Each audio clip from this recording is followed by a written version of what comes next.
He went out, he chased them down, and he confronted the brothers. Well, the brothers obviously were very defensive. What do you mean we were stealing? We would never steal from the governor. As a matter of fact, the first time we had extra money, we returned it back to you. We would never do such a thing. They were so confident that they did not steal this silver chalice that belonged to the governor, that they volunteered the servant to kill whomever he found the chalice with. It was their way of displaying their certainty that they did no wrong. They absolutely did not steal from anybody. Well, the servant decided to start inspecting each of their sacks of grain. He started with the oldest, Reuben, and he went down from oldest to youngest, inspecting every grain, every bag, to make sure there was no stolen chalice. It just so happens that Benjamin, being the youngest, was the last one to have his bag inspected. And as you would know it, as the servant already knew, indeed the silver chalice was in the bag of Benjamin. Now, if you remember, Benjamin is the special son. He's the one that was favored by the father because he's the last one he had from his marriage with Rachel. And so the brothers were to be extra protective over Benjamin and make sure he was safe. But now this created a very big dilemma for them. Their youngest brother, Benjamin, was falsely accused of stealing a silver chalice. They knew Benjamin didn't steal it, but they had no way of proving it. And so unfortunately, they now all had to return back to Egypt to face the governor for the consequences of stealing his special silver cup. When they returned to the governor, they went to him and they went to plead, to please give us mercy. And we see that Judah stands up and he takes the lead for his brothers. He stands in on behalf of his brothers and he discusses with the governor and he says, please take me as a payment, as a slave for the consequences of what Benjamin has done. Don't take him as a slave. You see, Benjamin was special, and he explained to the governor how his father had lost one son, Benjamin's brother, Joseph. And now his father was exceptionally protective of Benjamin. And it would be the death of their father if Benjamin did not return home. And so Judah, we see, laying his life down to pay for the sins of the consequences of his brothers. We see how that was a foreshadowing and how the Messiah, Jesus Christ, comes from the Lion of the tribe of Judah. We've heard that phrase before, but it all comes from the genealogy from Judah.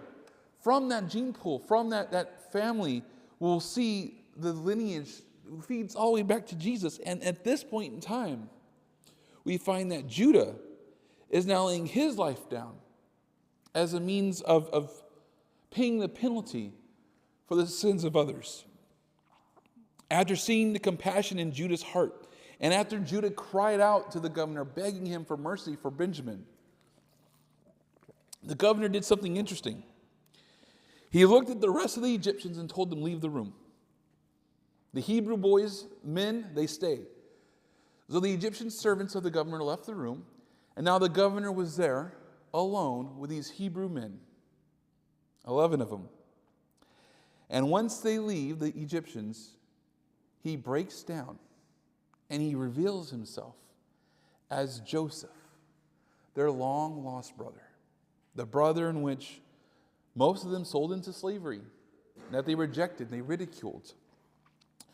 And so we're going to pick up today a little bit before where we ended last week, because I want to reread some of these verses to keep the context for today. So we're going to pick up at verse 4 in chapter 45. So verse 4, chapter 45 of Genesis is where we're going to pick up. We read this last week, but for the context of today, it's important that we continue and reread this. And Joseph said to his brothers, please come near to me. So they came near. Then he said, I am Joseph, your brother, whom you sold into Egypt. But now do not therefore be grieved or angry with yourselves, because you sold me here. For God sent me before you to preserve life. For these 2 years the famine has been in the land, and there are still 5 years in which there will be neither plowing nor harvesting. And God sent me before you to preserve a posterity for you in the earth, and to save your lives by a great deliverance. So now it was not you who sent me here, but God. And he has made me a father to Pharaoh, and lord of all of his house, and a ruler throughout all the land of Egypt. We're going to stop there. So we see here, the brothers are now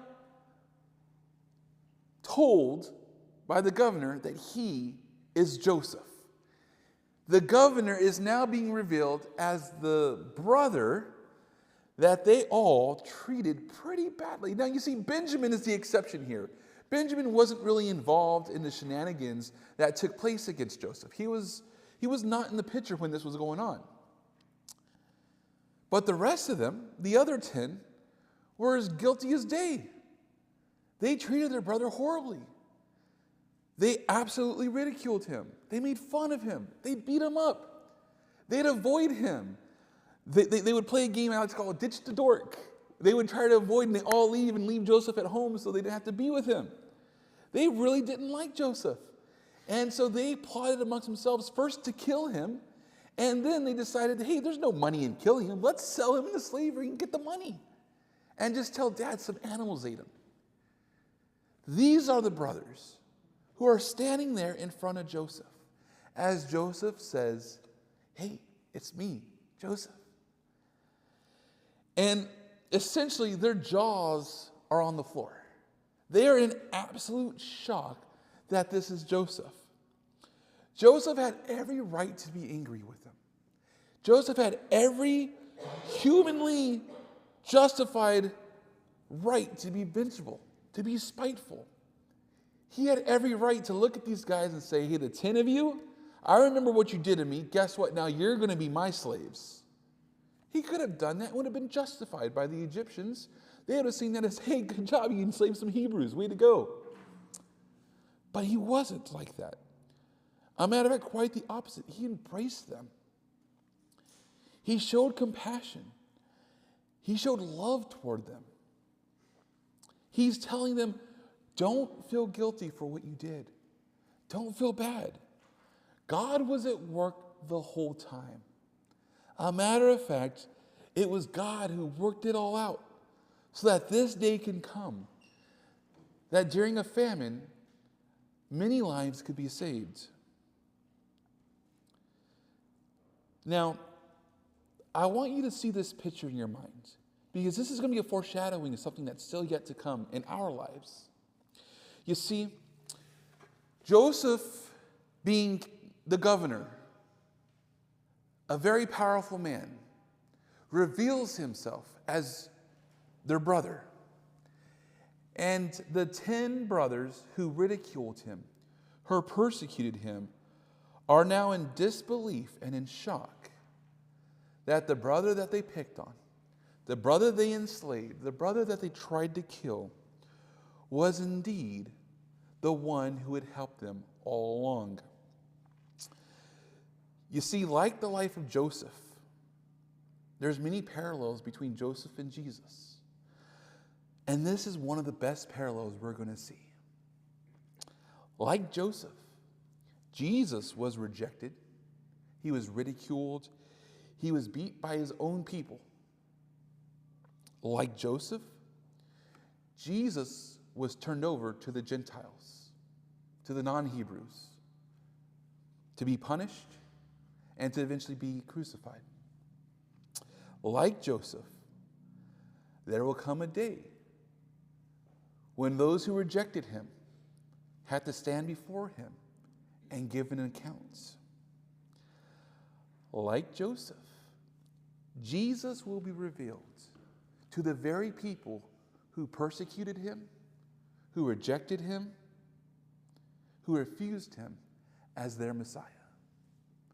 Like Joseph, there will come a day where even the Jewish people who were there and saw Jesus walk amongst them, that they themselves will look upon Jesus in whom they crucified and realize they are the ones who are part of crucifying their Messiah who they had been so desperately waiting for. In Zechariah chapter 12, verse 10, it reads, "And I will pour out on the house of David and all the inhabitants of Jerusalem the spirit of grace and supplication. Then they will look on me, whom they pierced. Yes, they will mourn for him as one mourns for his only son, and grieve for him as one grieves for a firstborn." What's happening here is Joseph being revealed to his brothers, to those who ridiculed and persecuted him, is a foreshadowing of something that's going to happen in our future. God willing, sooner than later.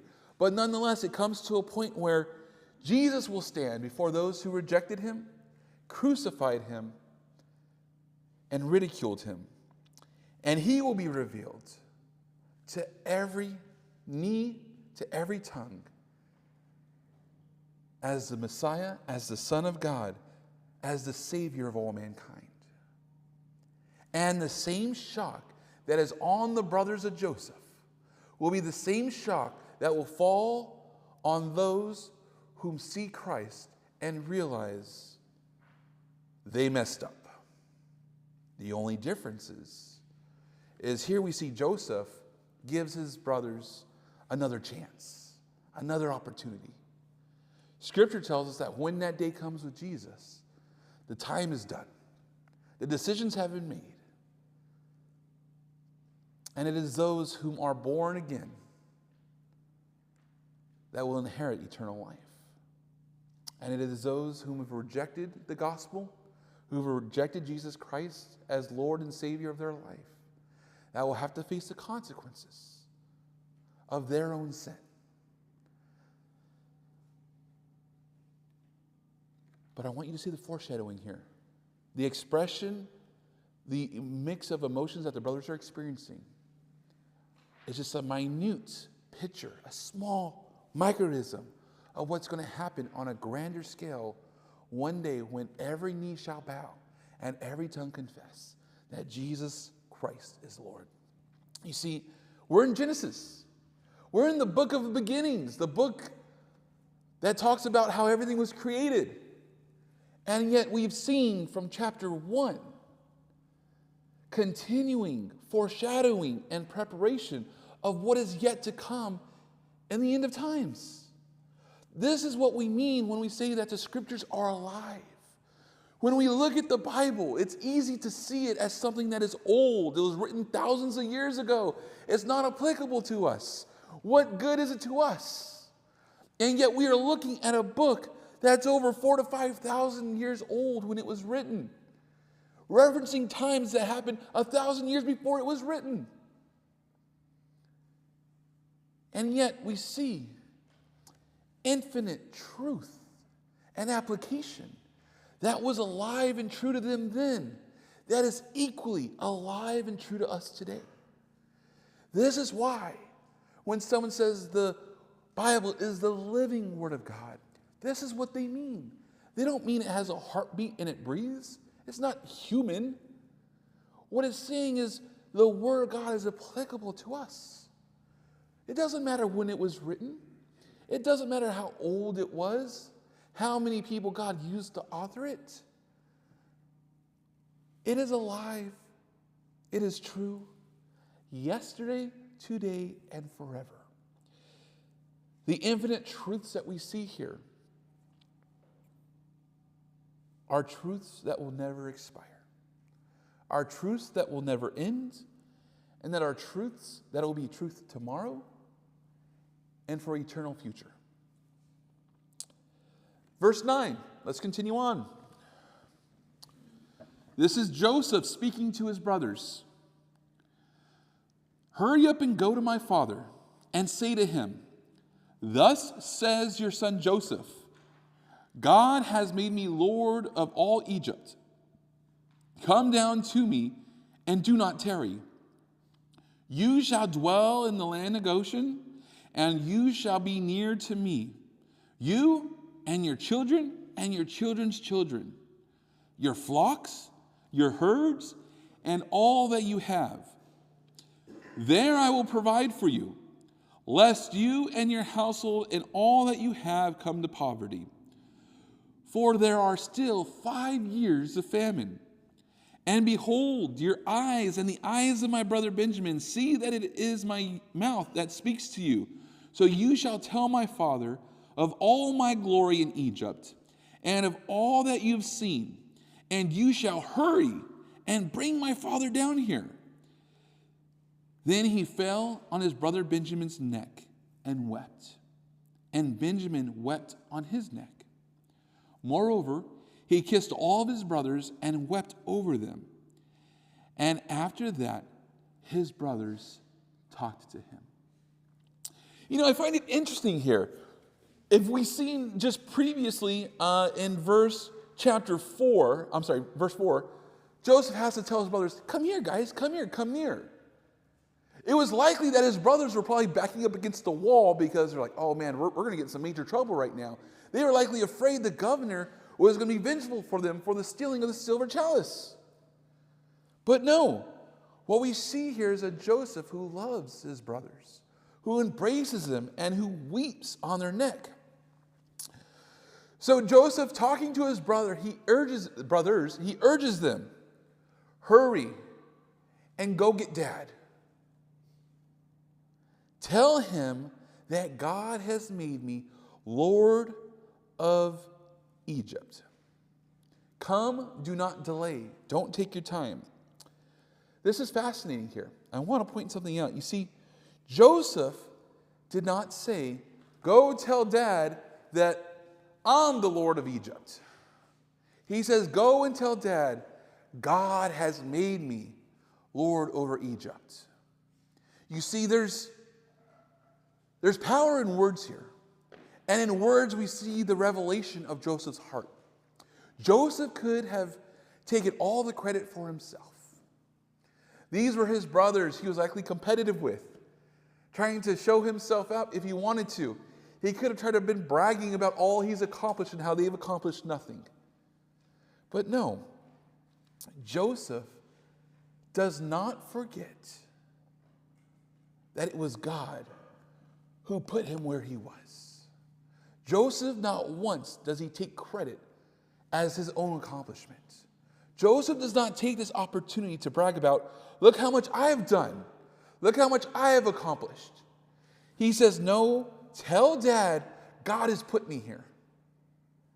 Joseph has the understanding that God is sovereign and that he wouldn't be there if it wasn't for God, that God was in control of every situation in his life. Sometimes we as Christians, we get so caught up in what we don't have and what we haven't accomplished that we forget to acknowledge where God has brought us today, where we are now. It's easy as Americans to see the consumerism that's about us and to see how every person has this or that. And quickly we look at ourselves like, "Oh, I don't have this," or "I don't have that. Why me?" And we get this Eeyore mentality. If you understand what I mean by Eeyore, it's a reference to Winnie the Pooh. But he's a character in this kid's show. "Oh, poor me." He's constantly sad and depressed, and everything is a negative outcome for Eeyore because he's just, "Oh, poor me." I'm going to share a study with you, and I don't usually use this in my sermons just because studies can say whatever they want sometimes, and I want you to take this with a grain of salt. But there's an organization for economic cooperation and development. So basically what this organization is they're an international organization that observes statistics and stats for consumerism and economic growth in countries around the world. And what they concluded is that if you take 20%, the bottom 20% of Americans in financial wealth, so we take the poorest 20% of all Americans, whatever that number is, you take the 20% poorest people in America, and you make their own country with just the 20% of the poorest people in America, that country would still be in the top 50th wealthiest countries in the world. Think about this perspective. What does that mean? That means the poorest people in America, whoever they are, whatever they don't have, still fall in some of the richest people of the world.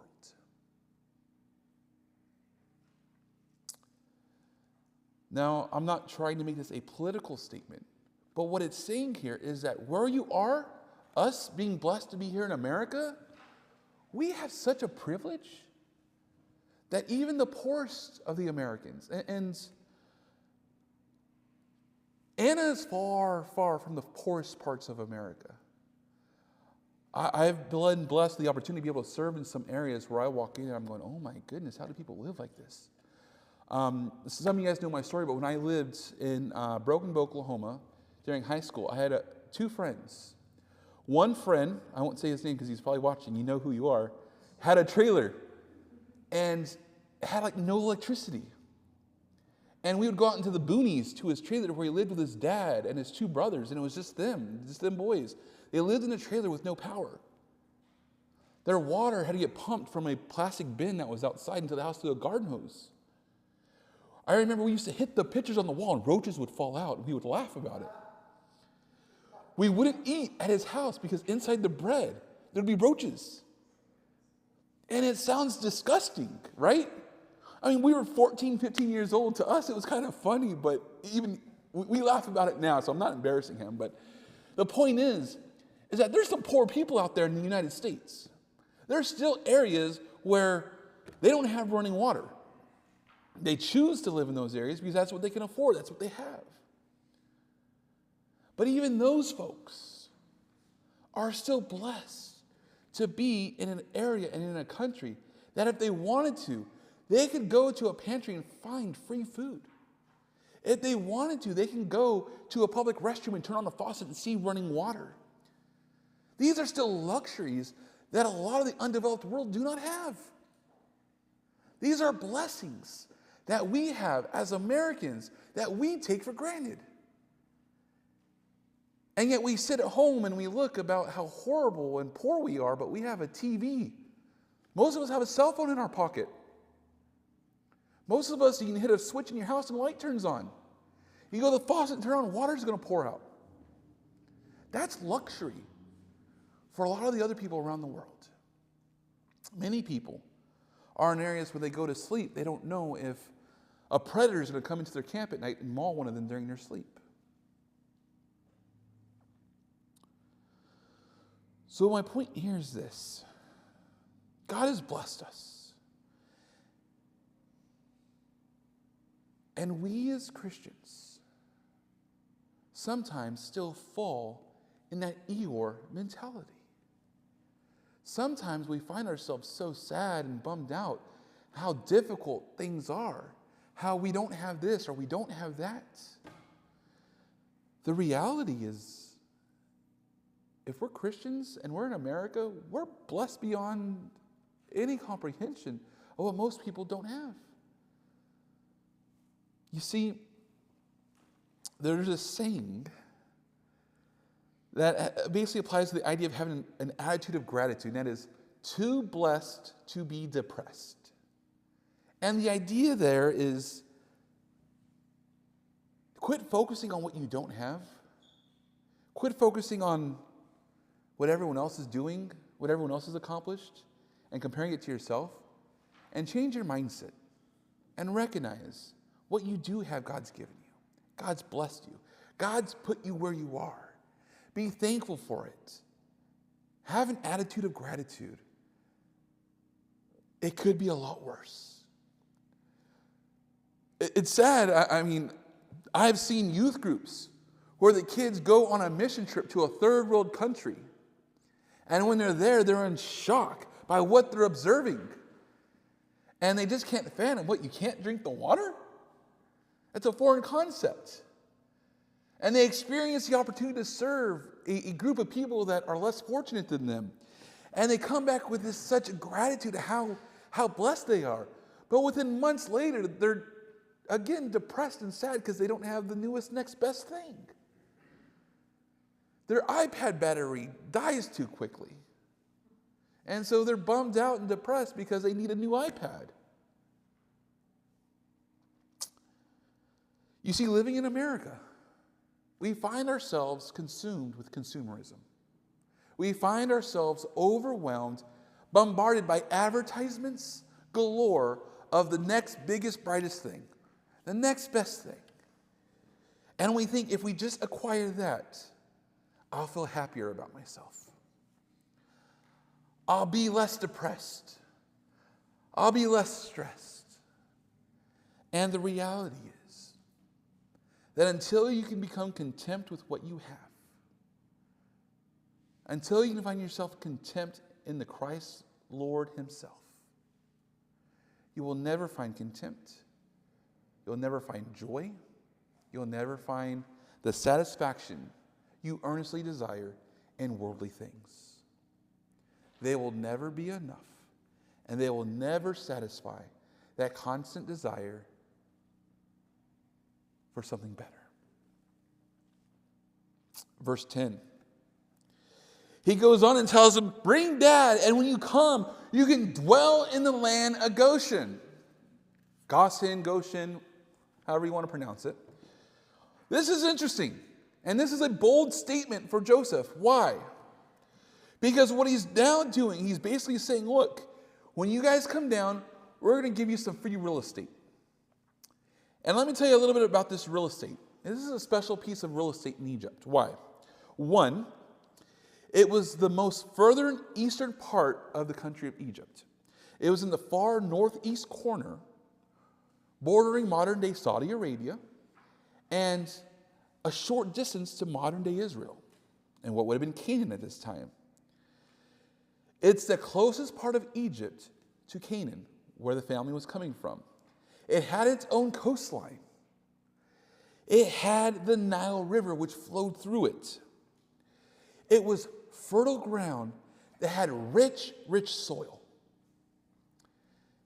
And it was a secluded part of Egypt that was not influenced by the Egyptian culture.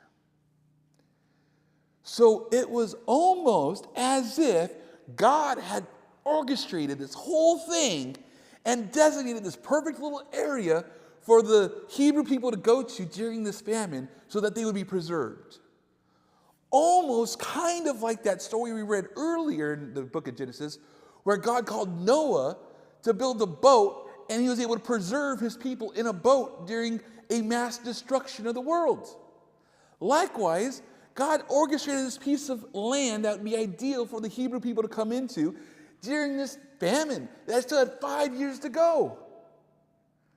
They had a perfect piece of paradise cut out for them just outside of Egypt within a short traveling distance of Canaan. It was prime real estate for them. And Joseph says, tell Dad to get everybody. Don't take your time. Rush and get down, and you guys can dwell in Goshen, and that'll be your place where you can dwell, where your kids can dwell, and where your kids' kids can dwell. What does that mean? You can be there as long as you need. Joseph goes on and says, and while you're there, I can provide for you. The governor of Egypt, the one who oversees all the mass grain and food during the famine, says, get there so I can take care of you guys. Why? Because there's 5 more years of this famine. Now, the brothers probably would have said, huh? What do you mean 5 more years? This was news to them. Remember, the world didn't know that the famine was going to be for 7 years. Joseph knew because God revealed it to him through a dream that Pharaoh had. Pharaoh knew. So they had an understanding that the famine was going to be for 7 years. The Hebrew people didn't know that. Israel, Jacob, and his family had no idea there was another 7 years of this famine, or another 5 more years as of this point. The rest of the world that was traveling to Egypt for goods, they didn't know there was going to be another 5 more years of famine. That means we're not even halfway through it yet. And it was bad. And so I'm sure the brothers at that point would be like, how do you know there's another 5 more years, Joseph? Wow, God really is using you, huh? And after Joseph says that, it says he wept on them. Joseph is the second most powerful man in the known world. Joseph is a man of power and great authority. And he cries like a baby. What does that mean? Joseph wasn't about putting on a facade of trying to look tough anymore. He loved his brothers. He desired them to be with him. He desired his family to be with him. And he was vulnerable. He was compassionate. And he wept on his brothers. He wasn't afraid that they were going to make fun of him. They probably were too afraid to make fun of him, to be honest with you. But nonetheless, he was compassionate. He was loving. He was sensitive. And he shows compassion on Benjamin, his little brother. This is his blood brother, not just his half-brother like the rest are. They share the same mom and the same father. And so he weeps with them, and it says that then his brothers started to talk to him. At that point, they realized, okay, he's not going to kill us. We're going to be okay. This is family. This is our brother. We can interact with him. And so now those walls of fear, those walls of concern, how now have been dropped. And the person that they were 30 minutes ago afraid was going to kill them is now grabbing their neck and crying and weeping with them, telling them how much he loves them. And so they now realize, okay, it's safe. This is Bubba. This is our brother. We're okay. Imagine the dynamic shifts in their emotions. They went into this room thinking the governor was about to kill them. Judah was pleading for the life of Benjamin and offering himself to be a slave. They were convinced that they were in for it for life. And they went from being scared to death, begging for mercy, to now the person they were scared of and begging mercy from was now hugging them and crying them, saying, I love you. That was an emotional time. It was definitely a shift in feelings for them. But we see the compassion that Joseph had. These brothers tried to kill him. These brothers sold him into slavery. And yet he was forgiving and compassionate. Sometimes in our life, we find ourselves struggling to forgive certain people. Sometimes we find it difficult because of how someone treated us or how someone did us wrong. And we hold bitterness in our heart. Sometimes we'll even fantasize a little bit of them getting what they deserve, whatever that is. Joseph had every right. Joseph spent 15 years from being enslaved and a prisoner, suffering for something he didn't do nothing wrong. And it was because his brothers were jerks to him, because they were mean to him, and they sold him to slavery. He was good as dead. And yet, he's forgiven them. And he said, you know what? As horrible as that situation was, God used it. God was in control. Likewise, I'd encourage you guys to look at this and evaluate our life. Those people who've hurt us, who've done us wrong. I don't think anyone watching or here have been sold into slavery by somebody, and if you have, I'm sure it was a horrible experience, but he was pretty much left for dead. They probably could have killed him and he would have been better off from the modern perspective. And yet this is how he repays their horrible deeds. This is how he treats them, with forgiveness and love. Why? Because he has perspective. He has the understanding. He has the knowledge that, you know what? What you meant for evil, God meant for good. The dirty deeds you did against me, God used them. And though it was a really horrible experience, it wasn't very enjoyable. It was kind of horrible for a lot of it. It was pretty sour for most of it. But God used it to mold me and shape me into the vessel he wanted me to be so that I can serve you. Think about that next time, those memories or thoughts of the individuals who treated you wrong, and ask yourself, God, what are you doing in my life through this? This person meant it for evil, but I know you're going to mean it for good. And allow ourselves to be molded and shaped to Christ-likeness through those horrible circumstances, through those difficult times. Allow God to work on our hearts and to adjust us to be that vessel he wants us to be. Verse 16. Now the report of it was heard in Pharaoh's house, saying, Joseph's brothers have come. So it pleased Pharaoh and his servants well. And Pharaoh said to Joseph, say to your brothers, do this, load your animals and depart. Go to the land of Canaan. Bring your father and your households and come to me. I will give you the best of the land of Egypt, and you will eat the fat of the land. Now you are commanded, do this. Take carts out of the land of Egypt for your little ones and your wives, and bring your father and come. Also, do not be concerned about your goods, for the best of all the land of Egypt is yours. Then the sons of Israel did so, and Joseph gave them carts according to the command of Pharaoh, and he gave them provisions for their journey. He gave them to all of them, to each man, changes of garments. But Benjamin he gave 300 pieces of silver and 5 changes of garments.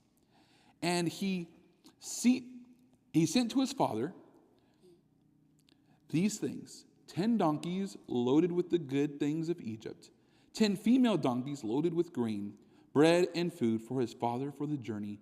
So he sent his brothers away, and they departed. And he said to them, see that you do not become troubled along the way. All right. So it says here that word got back to Pharaoh. Word must have traveled pretty quickly here, because as the servants hear what's going on, they're probably eavesdropping at the door, hearing Joseph cry and say, oh, my brothers, I love you guys. The servants probably ran back to Pharaoh and said, Pharaoh, you're not going to believe what happened, but the governor, his brothers have come. And it says here, it pleased Pharaoh and the servants well. This is huge. Why is this huge? We discussed before that during this time, there was a major division, racial division, between the Egyptians and the Hebrews. They did not commingle. They did not eat together. The Egyptians saw themselves as a higher class, a class that was designated by their god, Ra. They seen themselves as a superior people. They seen the Hebrew people as a lower class, a class that was good for enslavement and hard work. And yet these Hebrew men come and they embrace Joseph. And Joseph weeps and cries, and it says that it was pleasing to Pharaoh and the servants that Joseph's brothers had come. You see, God had given Joseph so much favor that even Pharaoh and the servants were happy for him. That's pretty impressive. You see, Pharaoh could have just said, oh, well, good for them, and left it at that. But no, Pharaoh says, that's great news.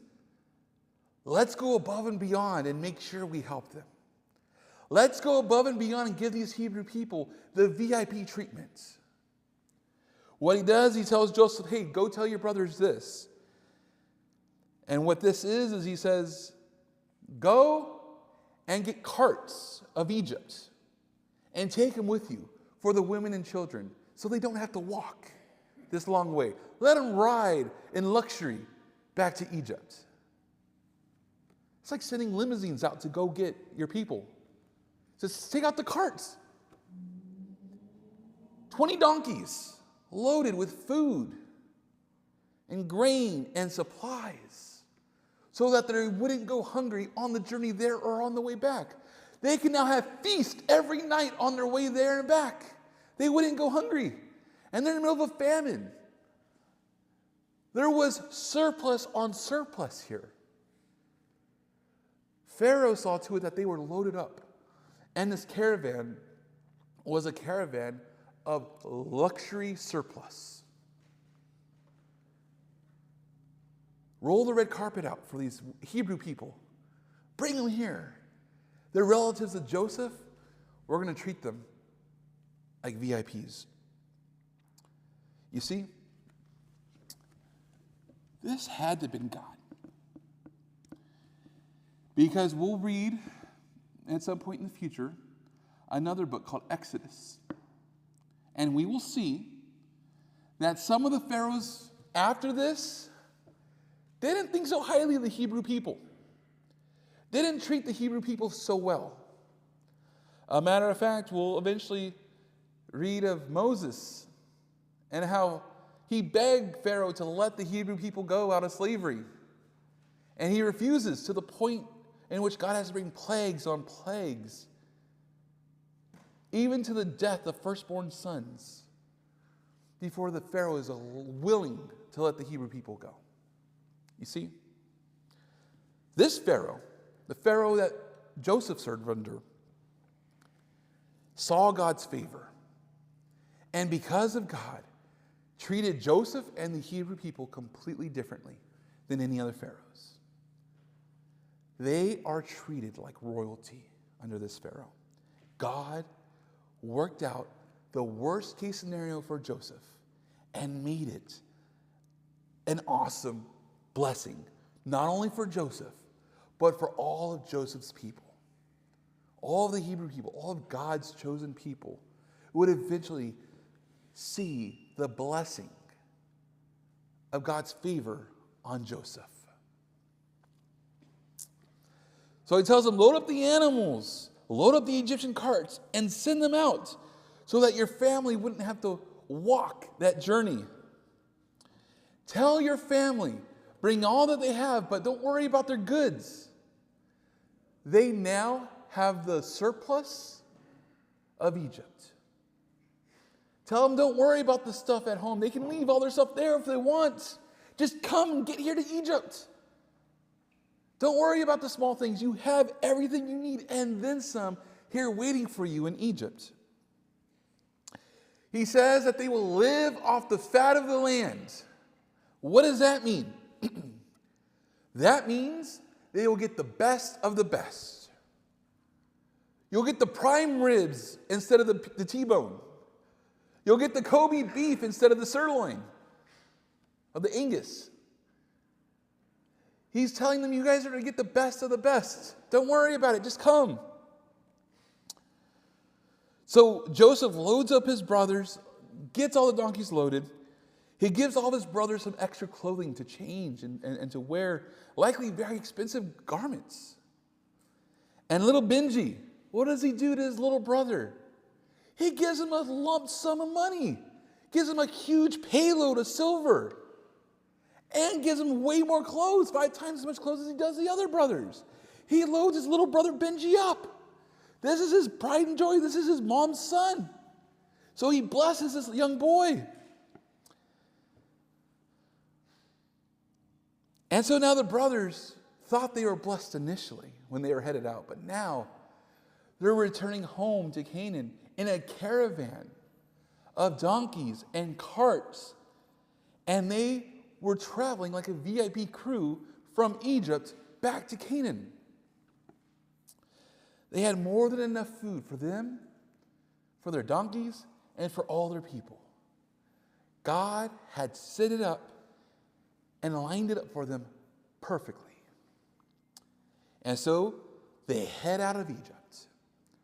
Verse 25. Then they went up out of Egypt and came to the land of Canaan, to Jacob their father. And they told him, saying, Joseph is alive. He's still alive, and he's the governor over all the land of Egypt. And Jacob's heart stood still, because he did not believe them. But when they told him all the words which Joseph had said to them, And when he saw the carts which Joseph had sent to carry him, the spirit of Jacob their father revived. Then Israel, that's Jacob, said, "It is enough. Joseph, my son, is still alive, and I will go see him before I die." All right, so the brothers get loaded up, they get this caravan, and they head out of Egypt, and they finally arrive home in Canaan. And they go to Dad. And this was probably an awkward situation for them. Because you see, the last time they talked to Dad about Joseph, they were lying and said Joseph was probably mauled, and we found his beautiful little tunic here covered in blood.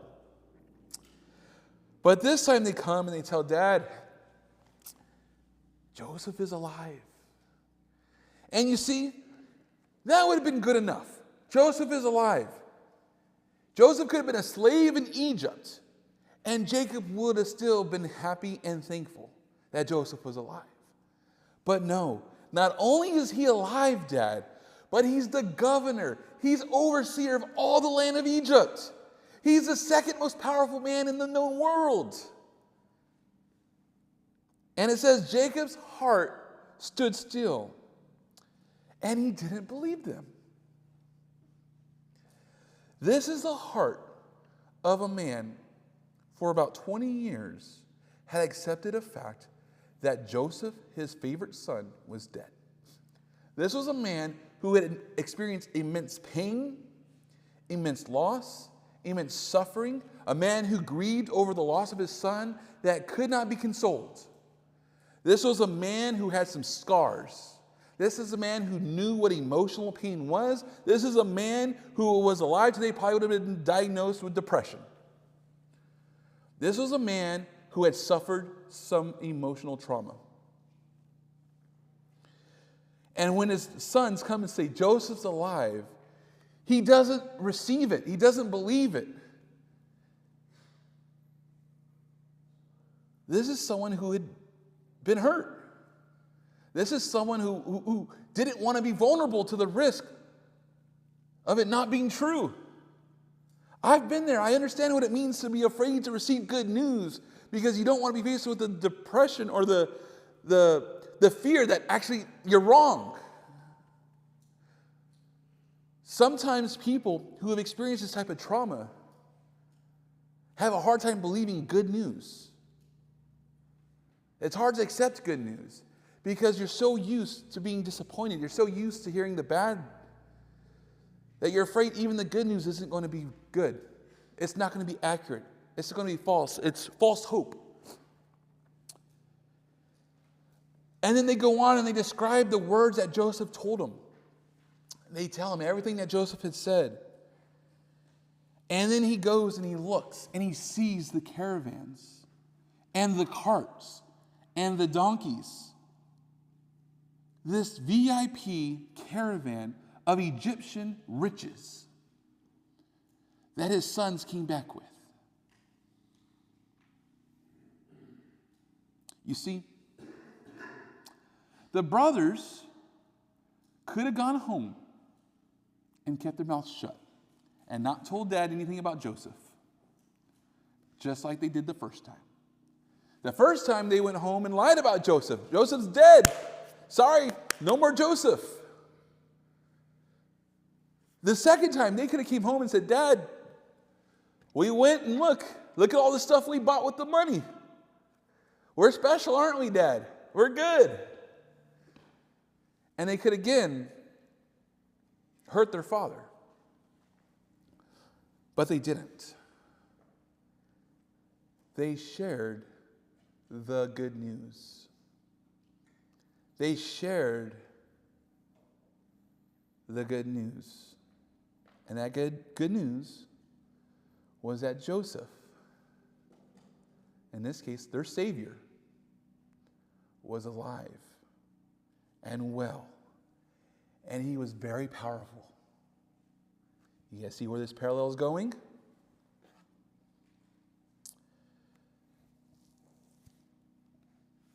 They came to their dad and they declared the truth.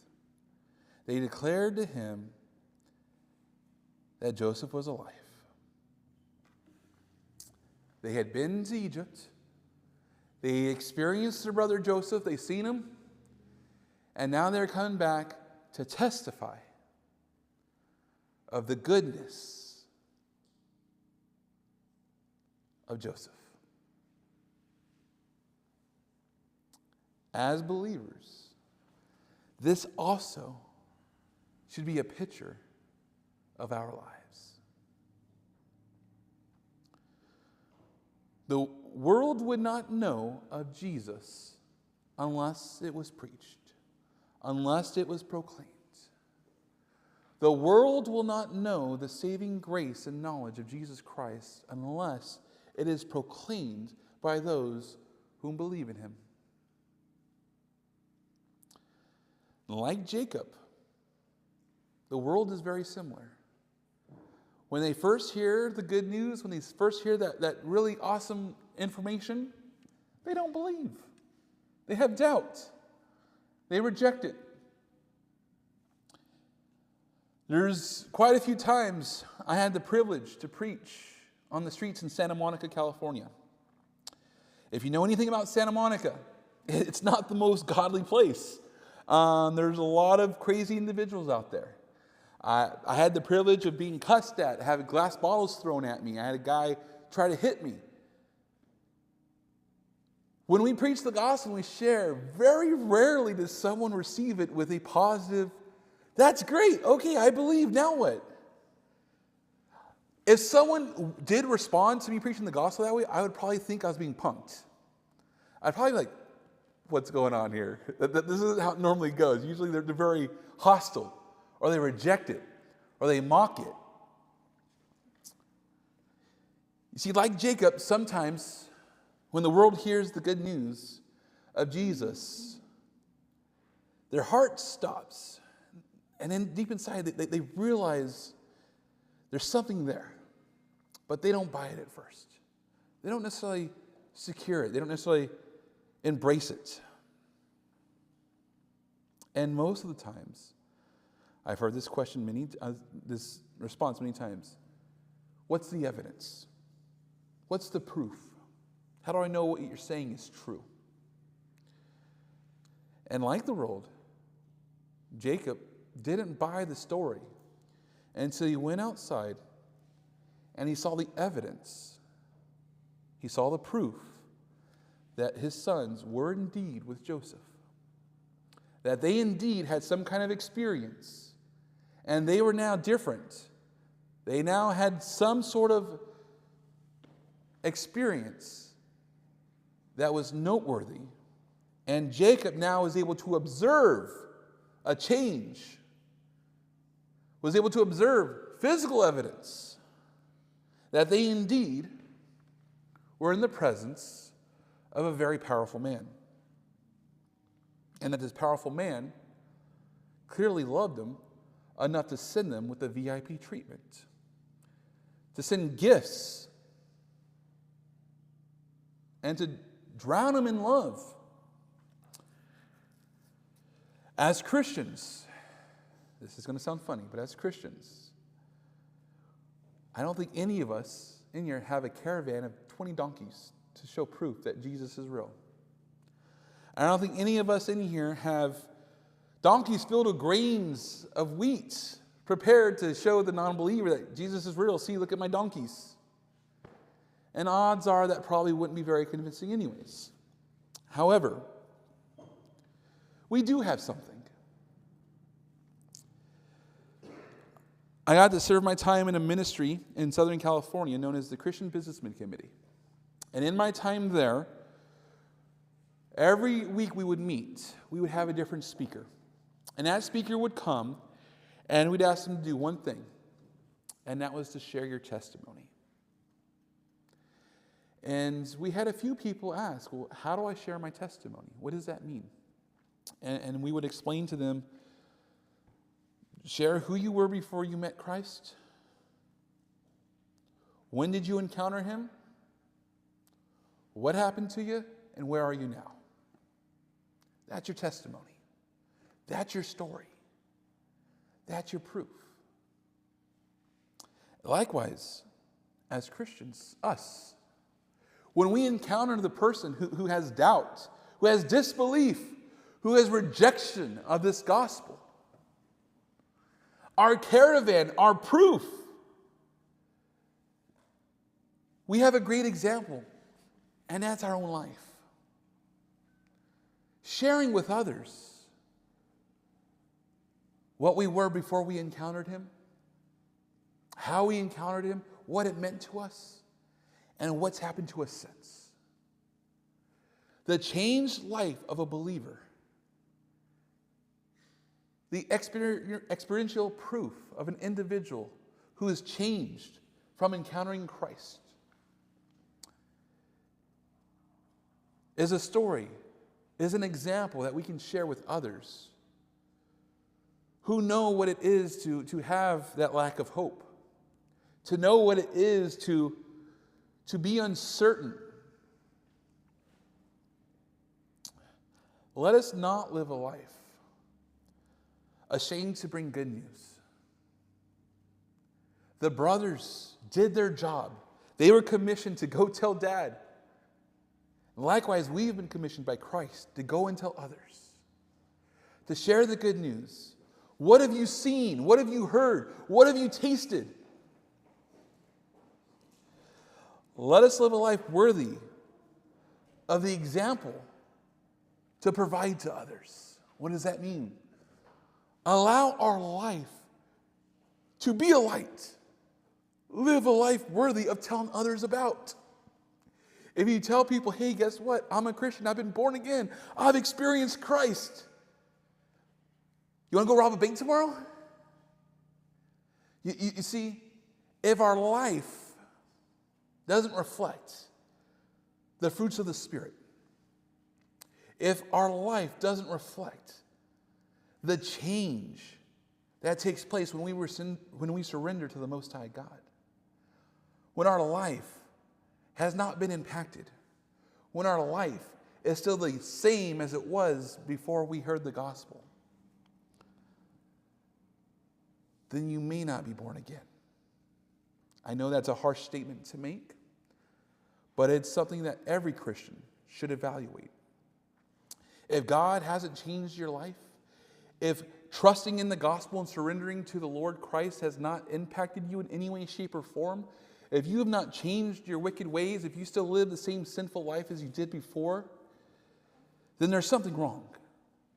And I would call you to evaluate that.